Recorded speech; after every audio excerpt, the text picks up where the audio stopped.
Hi friends, welcome to Ejimendo. This video will be going through the different applications of AI. AI എന്താണ്, AIയുടെ history എന്താണ്, foundations of AI എന്താണ്, ഇതൊക്കെ നമ്മൾ already കണ്ടു. ഇനി AIയുടെ applications എന്താണെന്നാണ് നമുക്ക് നോക്കാൻ പോകുന്നത്. So let's get started.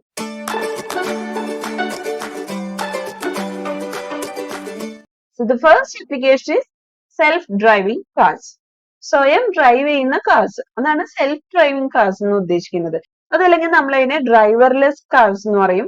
അതേപോലെ ഓട്ടോണോമസ് കാർസ് അല്ലെങ്കിൽ robotic cars, robo taxi, robo car, ഇതൊക്കെ നമ്മൾ സെൽഫ് ഡ്രൈവിംഗ് കാർസിനെ പറയുന്ന മറ്റു പേരുകളാണ്. ആർട്ടിഫിഷ്യൽ ഇന്റലിജൻസ് യൂസ് ചെയ്തിട്ട് നമ്മൾ ഒരുപാട് പ്രൊജക്ട്സ് ചെയ്തുകൊണ്ടിരിക്കുന്ന ഒരു ഏരിയയാണ് സെൽഫ് ഡ്രൈവിംഗ് കാർസ് എന്ന് പറയുന്നത്. 2005 ഡാർപ ഗ്രാൻഡ് ചാലഞ്ച്, അതില് വിന്നർ ആയിരുന്നത് സ്റ്റാൻലി ആണ്. സ്റ്റാൻലി എന്ന് പറയുന്നത് ഒരു സെൽഫ് ഡ്രൈവിംഗ് കാർ ആണ്. ഒരു ചലഞ്ച് നടന്നത് ഒരു റഫ് ടെറൈനിൽ, ഒരു ഡെസേർട്ട് ആയിരുന്നു. ആ ഡെസേർട്ടിൽ വെച്ചിട്ടായിരുന്നു ഈ ഒരു ചലഞ്ച് നടത്തിയത്. അപ്പൊ ആ ഒരു ചലഞ്ച് വിൻ ചെയ്തത് സ്റ്റാൻലി എന്ന് പറയുന്ന സെൽഫ് ഡ്രൈവിംഗ് കാർ ആയിരുന്നു. ഫോളോയിങ് ഇയറിൽ, നെക്സ്റ്റ് ഇയറിൽ ഒരു അർബൻ ചലഞ്ച് വിൻ ചെയ്ത സെൽഫ് ഡ്രൈവിംഗ് കാർ ആയിരുന്നു ബോസ്. CMUവിന്റെ ബോസ് എന്ന് പറയുന്ന സെൽഫ് ഡ്രൈവിംഗ് കാർ. ഈ ഒരു അർബൻ ചലഞ്ചിൽ നമ്മളുടെ ഒരു നോർമൽ സ്ട്രീറ്റ്, അതായത് ട്രാഫിക് ലൈറ്റ്സ് ഉണ്ട്, പെഡസ്ട്രിയൻസ് ഉണ്ട്, അതർ വെഹിക്കിൾസ് ഉണ്ട്, അങ്ങനത്തെ ഒരു നോർമൽ സിനേറിയോയില് എല്ലാ ട്രാഫിക് റൂൾസ് ഒക്കെ ഒബേ ചെയ്തുകൊണ്ട് തന്നെ വിൻ ചെയ്തതാണ് CMU's ബോസ്. ഞാൻ ഇവിടെ ഒരു സെൽഫ് ഡ്രൈവിംഗ് കാറിന്റെ വീഡിയോ കാണിച്ചു തരാം. ഇതിൽ നിങ്ങൾക്ക് നോക്കിയാൽ കാണാം, ഡ്രൈവിംഗ് സീറ്റിൽ ഒരാൾ ഇരിപ്പുണ്ട്, but he's not touching the steering. Steering ലെഫ്റ്റിലോട്ടും റൈറ്റിലോട്ടും എല്ലാം മൂവ് ചെയ്യുന്നതൊക്കെ തനിയെ മൂവ് ചെയ്യുന്നതാണ്. നമ്മൾ ജസ്റ്റ് മാപ്പിൽ സെറ്റ് ചെയ്ത് കൊടുക്കും, നമ്മളുടെ ഡെസ്റ്റിനേഷൻ എന്താണ് അത് മാത്രം നമ്മൾ സെറ്റ് ചെയ്ത് കൊടുത്താൽ മതി. ബാക്കി എല്ലാ കാര്യങ്ങളും സെൽഫ് ആയിട്ട് തന്നെയാണ് ആ കാറിൽ ചെയ്യുന്നത്. സോ നമുക്ക് മിനിമം ഹ്യൂമൻ ഇന്റർവെൻഷനിൽ കൂടി തന്നെ ആ കാർ റൺ ചെയ്യാനായിട്ട് സാധിക്കും. So this is A self driving car. Now the next application is speech recognition.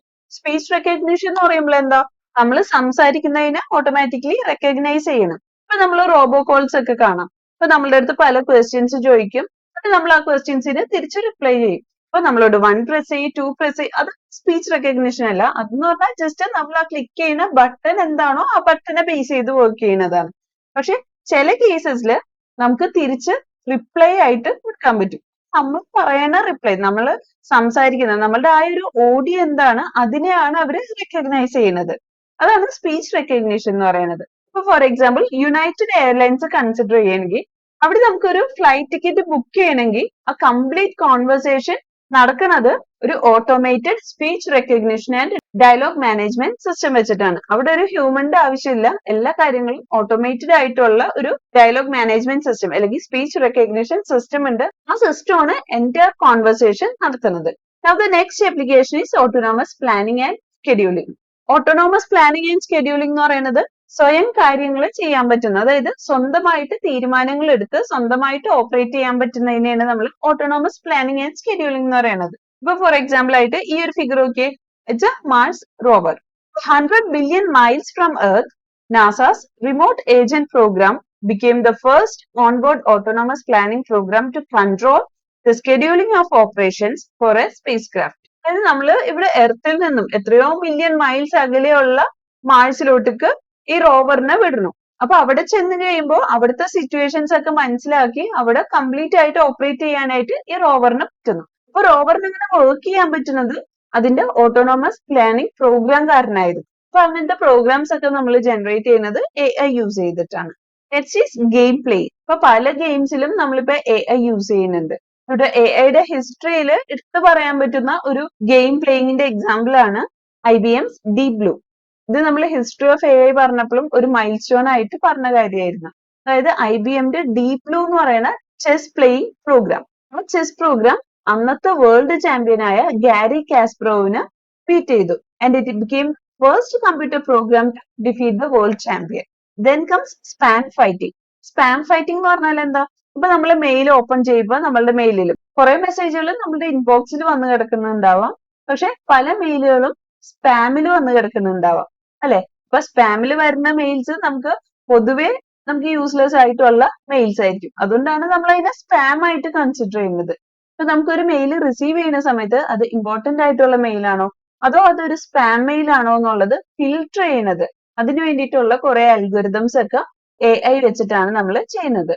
Each day, learning algorithms classify over 1 billion messages as spam, saving the recipient from having to waste time deleting them. നമ്മൾ ഓരോ message എടുത്ത് നോക്കി അത് spam ആണെന്ന് കണ്ട് അത് delete ചെയ്യേണ്ട കാര്യമൊന്നുമില്ല. ഓട്ടോമാറ്റിക്കലി അത് വന്ന് എവിടെ കിടക്കും?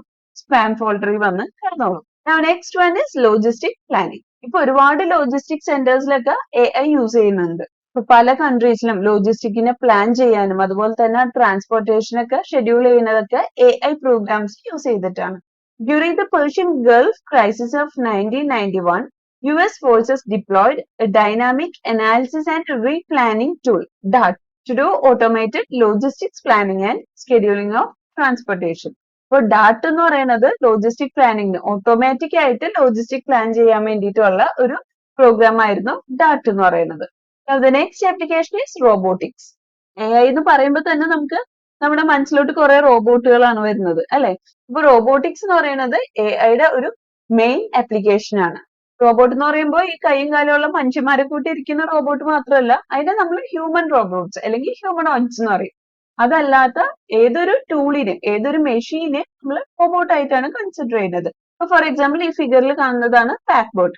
പാക്ക് ബോട്ട് എന്ന് പറയുന്നത് ഹസാർഡസ് ആയിട്ടുള്ള ഇപ്പൊ ബോംബ് പോലെയുള്ള എക്സ്പ്ലോസീവ് ആയിട്ടുള്ള മെറ്റീരിയൽസിനെ ഹാൻഡിൽ ചെയ്യാൻ വേണ്ടിയിട്ട് അതേപോലെ തന്നെ സ്നൈപ്പേഴ്സിന്റെ ഒക്കെ ലൊക്കേഷൻസ് ഐഡന്റിഫൈ ചെയ്യാൻ വേണ്ടിയിട്ടൊക്കെ ഇറാഖിലും അഫ്ഗാനിസ്ഥാനിലൊക്കെ യൂസ് ചെയ്യുന്ന ഒരു റോബോ ആണ് പാക്ക് ബോട്ട് എന്ന് പറയുന്നത്.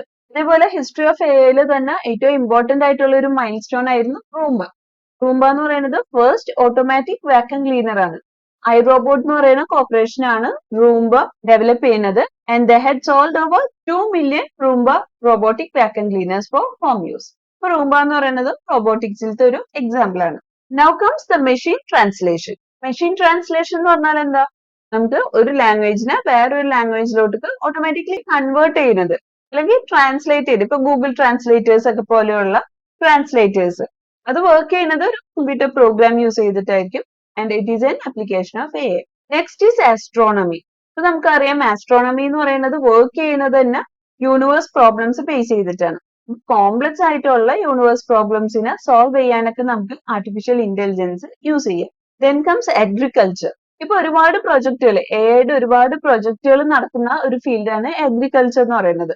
ഇപ്പൊ അഗ്രികൾച്ചറിന്റെ അകത്ത് നമുക്ക് പല റോബോട്ട്സ് യൂസ് ചെയ്തിട്ട് ഇപ്പൊ ഒരു ക്രോപ്പിന് എന്തെങ്കിലും ഡിസീസ് ഉണ്ടോ, അതിന് ഇപ്പൊ ഒരു ലീഫ് യെല്ലോയിഷ് ആയിട്ടുണ്ടെങ്കിൽ അത് എന്ത് ഡിസീസ് ആണ്, ആ ഡിസീസിനെ ഡയഗ്നൈസ് ചെയ്യാനും അതുപോലെ തന്നെ അതിന് എന്ത് പെസ്റ്റിസൈഡ്സ് ഒക്കെയാണ് നമ്മൾ അപ്ലൈ ചെയ്യേണ്ടതെന്നൊക്കെ മനസ്സിലാക്കാനായിട്ട് നമുക്ക് AI യൂസ് ചെയ്യാം. Next is E commerce. E commerce എന്ന് പറയുമ്പോൾ ഫോർ എക്സാമ്പിൾ നമ്മുടെ ആമസോൺ. ആമസോണിലൊക്കെ എങ്ങനെയാ നമ്മൾ ഓൺലൈൻ ഷോപ്പിംഗ് ചെയ്യുമ്പോൾ ഇപ്പൊ ഒരു പ്രൊഡക്റ്റ് നമ്മൾ വാങ്ങിക്കഴിഞ്ഞാല് അതിനോട് സിമിലർ ആയിട്ടുള്ള പല പ്രൊഡക്ട്സിന്റെ സജഷൻസ് നമുക്ക് കിട്ടും അല്ലെ? ഇനി അതല്ലെങ്കിൽ നമുക്ക് മിന്ത്ര പോലത്തെ ഒരു ക്ലോത്ത്സിന്റെ ഒക്കെ ഒരു ഓൺലൈൻ പ്ലാറ്റ്ഫോം നോക്കാം. ഇപ്പൊ നമ്മൾ പ്രീവിയസ് ആയിട്ട് പർച്ചേസ് ചെയ്തിട്ടുള്ള ഡ്രസ്സുകളെ ബേസ് ചെയ്തിട്ട് നമ്മളുടെ സൈസും നമുക്ക് ഫേവറേറ്റ് ആയിട്ടുള്ള കളേഴ്സ് ഒക്കെ റെക്കമെൻഡ് ചെയ്യാനായിട്ട് AI-ക്ക് പറ്റും. നെക്സ്റ്റ് ആപ്ലിക്കേഷൻ ആണ് എന്റർടൈൻമെന്റ്. ഇപ്പൊ നമ്മൾ ഇ കോമേഴ്സിൽ പറഞ്ഞ പോലെ തന്നെ ഇ കോമേഴ്സിൽ നമുക്ക് റെക്കമെൻഡേഷൻസ് വരുന്ന പോലെ തന്നെയാണ് എന്റർടൈൻമെന്റിന്റെ കേസിലും. എന്റർടൈൻമെന്റ് സെക്ഷൻ നോക്കുകയാണെങ്കിൽ ഇപ്പൊ നമ്മളുടെ ആമസോൺ പ്രൈം ആയിക്കോട്ടെ അതുപോലെ നെറ്റ്ഫ്ലിക്സ് ആയിക്കോട്ടെ, ഇപ്പൊ നമ്മൾ ഏതെങ്കിലും ഒരു മൂവി കണ്ടു കഴിഞ്ഞാൽ അതിനോട് സിമിലർ ആയിട്ടുള്ള നമ്മൾ ഏത് ടൈപ്പ് ഓഫ് മൂവി ആണോ കാണുന്നത് അതിനോട് സിമിലർ ആയിട്ടുള്ള റെക്കമെൻഡേഷൻസ് നമുക്ക് വരാറുണ്ട് അല്ലെ? ഇപ്പൊ ഒരാൾ ഒരു ഹൊറർ കാണുകയാണ് അല്ലെങ്കിൽ ഒരു ത്രില്ലർ മൂവിയാണ് കാണുന്നതെന്നുണ്ടെങ്കിൽ അതേപോലെ ത്രില്ലർ ആയിട്ടുള്ള വേറെ മൂവീസിന്റെ റെക്കമെൻഡേഷൻസ് വരും അല്ലെ? അപ്പൊ അങ്ങനത്തെ റെക്കമെൻഡേഷൻസ് ഒക്കെ നടക്കുന്നത് with the help of AI algorithms ആണ് അല്ലെങ്കിൽ മെഷീൻ ലേണിംഗ് അൽഗോരിതംസ് ആണ്. Next one is education. എഡ്യൂക്കേഷന്റെ ഫീൽഡിലായാലും AI ഒരുപാട് കോൺട്രിബ്യൂഷൻസ് തന്നിട്ടുള്ളതാണ്. ഇപ്പൊ for example AI chat bots വെച്ചിട്ട് നമുക്ക് സ്റ്റുഡൻസുമായിട്ട് കമ്മ്യൂണിക്കേറ്റ് ചെയ്യാൻ പറ്റും. ഒരു ടീച്ചിങ് അസിസ്റ്റന്റ് പോലെ നമുക്ക് യൂസ് ചെയ്യാൻ പറ്റും.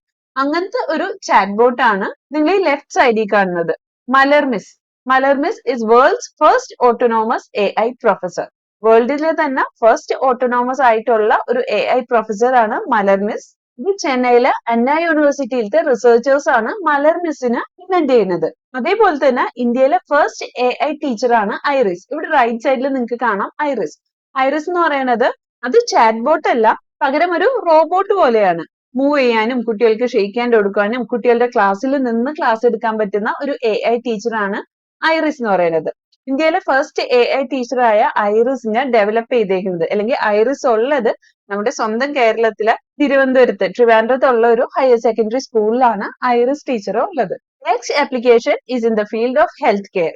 ഹെൽത്ത് കെയറിൽ ഒരുപാട് കോൺട്രിബ്യൂഷൻസ് AI കൊടുത്തിട്ടുണ്ട്.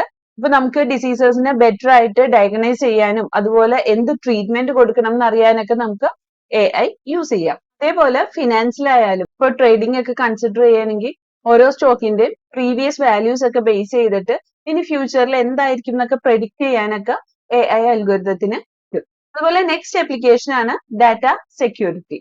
can be used to determine software bugs and cyber attacks in a better way. Cyber attacks ഒക്കെ നടക്കുമ്പോൾ അത് പെട്ടെന്ന് തന്നെ ഡിറ്റർമിൻ ചെയ്യാനായിട്ട് ഹ്യൂമൻസിനേക്കാൾ നമുക്ക് AI അൽഗോരിതംസ് വെച്ചിട്ട് പെട്ടെന്ന് തന്നെ അത് ഡിറ്റർമിൻ ചെയ്യാനൊക്കെ പറ്റും. പിന്നെ അതുപോലെ സോഷ്യൽ മീഡിയയിൽ ഇപ്പൊ സോഷ്യൽ മീഡിയ ഫോർ എക്സാമ്പിൾ ആയിട്ട് നമുക്ക് ഫേസ്ബുക്ക്, ട്വിറ്റർ, ഇൻസ്റ്റഗ്രാം, സ്നാപ്ചാറ്റ് ഇതിലൊക്കെ നമ്മൾ ഒരുപാട് AI ടൂൾസ് യൂസ് ചെയ്യുന്നുണ്ട്. ലേറ്റസ്റ്റ് ആയിട്ടുള്ള ട്രെൻഡ്സുകൾ എന്താണെന്ന് കണ്ടുപിടിക്കാൻ, അതേപോലെ ഏറ്റവും ട്രെൻഡിങ് ആയിട്ടുള്ള ഹാഷ്ടാഗുകൾ നോക്കാനായിട്ടും ഓരോ യൂസേഴ്സിന്റെ ഇൻട്രസ്റ്റ് എന്താണെന്ന് കണ്ടുപിടിക്കാനൊക്കെ നമ്മൾ AI അൽഗോരിതംസ് ആണ് യൂസ് ചെയ്യുന്നത്. ഇപ്പൊ നമുക്ക് അറിയാം, ഇപ്പൊ നമ്മൾ ഇൻസ്റ്റഗ്രാമിൽ ഇപ്പൊ റീൽസ് കാണുന്നുണ്ടെങ്കിൽ ഇപ്പൊ നമ്മൾ ഏത് റീലാണോ കാണുന്നത് അതിനോട് സിമിലർ ആയിട്ടുള്ള റീൽസ് ആയിരിക്കും നമുക്ക് പിന്നെയും വന്നുകൊണ്ടിരിക്കുന്നത്, അല്ലെ? അപ്പൊ നമ്മൾ എങ്ങനെ ആ ഇൻസ്റ്റഗ്രാമില് സ്റ്റക്ക് ഓൺ ചെയ്യണം, നമ്മൾ എങ്ങനെ പിടിച്ചിരുത്താന്നുള്ളത് ഇൻസ്റ്റഗ്രാമിന് അല്ലെങ്കിൽ AI അൽഗോരിതത്തിന് നല്ലപോലെ അറിയാം. അപ്പൊ ഇതിനെ ബേസ് ചെയ്തിട്ട് നെറ്റ്ഫ്ലിക്സിൽ ഒരു ഡോക്യുമെന്ററി ഉണ്ട്. അതാണ് ദ സോഷ്യൽ ഡിലമ എന്ന് പറയുന്നത്. ചിലപ്പോൾ നിങ്ങളിൽ ആരെങ്കിലൊക്കെ ഈ ഒരു ഡോക്യുമെന്ററി കണ്ടിട്ടുണ്ടാവും. കണ്ടിട്ടില്ല എന്നാണെങ്കിൽ നിങ്ങൾ തീർച്ചയായും കാണേണ്ട ഒരു ഡോക്യുമെന്ററി ആണ്. ഇപ്പൊ AI ഒരുപാട് ബെനിഫിറ്റ്സ് അല്ലെങ്കിൽ അഡ്വാൻറ്റേജസ് നമ്മൾ കണ്ടു. അതേപോലെ തന്നെ AI ഡിസഡ്വാൻറ്റേജസ് അല്ലെങ്കിൽ നമ്മളിപ്പോ ഒരു കോയിന് രണ്ട് സൈഡ് ഉണ്ടെന്ന് പറയുന്ന പോലെ തന്നെ ബെനിഫിറ്റ്സ് എന്താന്നുള്ളത് കണ്ടു. അതേപോലെ തന്നെ ഇതിന്റെ മറുവശം എന്താണെന്നുള്ളതും കൂടി അത് അറിയാനായിട്ട് അല്ലെങ്കിൽ അത് നമ്മളെ നല്ലപോലെ മനസ്സിലാക്കി തരാൻ പറ്റുന്ന ഒരു ഡോക്യുമെന്ററി ആണ് ദ സോഷ്യൽ ഡിലമ എന്ന് പറയുന്നത്. നമ്മൾ പലതവണ കേട്ടിട്ടുണ്ടാവും AI വിൽ ഡോമിനേറ്റ് ഹ്യൂമൻ എന്നുള്ളത്. അപ്പൊ ഹ്യൂമൻസിനെ AI ഡോമിനേറ്റ് ചെയ്യാന്ന് പറയുമ്പോൾ നമ്മളുടെ മനസ്സിൽ ചിലപ്പോൾ വരുന്നത് ഇപ്പൊ യന്തിരനിലൊക്കെ പോലെ കുറെ റോബോട്ട്സ്, കുറെ ഗൺസ് ഒക്കെ ഉള്ള റോബോട്ട്സ് ഒക്കെ വന്ന് നമ്മളെ എല്ലാവരെയും കൊല്ലുന്നത്, അതല്ലെങ്കിൽ ഈ ട്രാൻസ്ഫോമർ അതുപോലത്തെ മൂവീസ് ഒക്കെ ആയിരിക്കും നമ്മളുടെ കുറെ സൈഫൈ മൂവീസ് ആയിരിക്കും നമ്മളുടെ മനസ്സിലോട്ട് വരുന്നത്. പക്ഷേ AI ഹ്യൂമനെ ഡോമിനേറ്റ് ചെയ്യാന്ന് പറയുമ്പോൾ അതല്ല ഉദ്ദേശിക്കുന്നത്. നമ്മൾ അറിയാണ്ട് തന്നെ നമ്മൾ AIയിൽ അടിമപ്പെട്ടു പോവുകയാണ്. അത് ശരിക്കും മനസ്സിലാക്കുന്ന ഒരു നമുക്ക് നല്ലപോലെ ക്ലിയർ ആയിട്ട് പറഞ്ഞു തരുന്ന ഒരു ഡോക്യുമെന്ററി ആണ് ദ സോഷ്യൽ ഡിലമ. അപ്പൊ നിങ്ങൾ സമയം കിട്ടുകയാണെങ്കിൽ ഈ ഒരു ഡോക്യുമെന്ററി കാണണം എന്നാണ് ഞാൻ പറയാ. അപ്പൊ ഇത്രയൊക്കെയാണ് എനിക്ക് AIയുടെ ആപ്ലിക്കേഷൻസിനെ പറ്റി. ആപ്ലിക്കേഷൻ എക്സാമിന് ചോദിക്കുമ്പോൾ ഒരിക്കലും നിങ്ങൾ ഈ ഡാർക്കർ സൈഡ് ഓഫ് AI പറയരുത്, സോഷ്യൽ ഡിലമയെ പറ്റി പറയരുത്. അപ്പൊ നമ്മൾ അഡ്വാൻറ്റേജസ് മാത്രം പറയാം. Okay, so that's all for now. Let's meet again in the next video. Thank you.